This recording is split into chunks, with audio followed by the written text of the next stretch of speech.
going to take a look at how messages travel within a network and also between networks.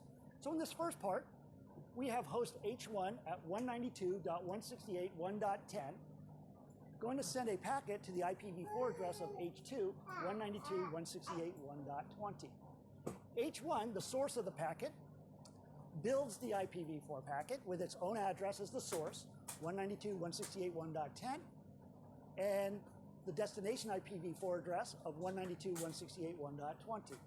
Now the first thing H1 needs to determine is, are we on the same network? And it notices that its own network address is 192.168.1.0. That's the network it belongs to. And it actually uses its subnet mask to do that. Then it looks at the destination IPv4 address. Using its own subnet mask, H1 determines that H2 at 192.168.1.20, they're on the same network. They both begin with 192.168.1. So we're on the same network. What that means to H1 is that it can send this packet directly to H2. It does not have to send it through its default gateway, the router. It can send it directly. So H1 is going to build the Ethernet frame with its own MAC address of its Ethernet NIC, AAAA, as the Ethernet source MAC address. The destination MAC address says, okay, I can send it directly to H2 because we're on the same network.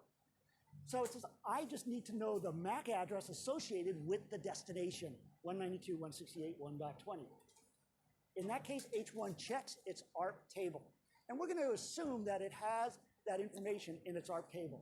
It knows that 192.168.1.20 has the MAC address BBBB. If it doesn't know that, remember, it sends an ARP request, gets an ARP reply, adds it to the table. Okay, so now H1 can go ahead and send this Ethernet frame towards the switch, and it gets sent directly to H2.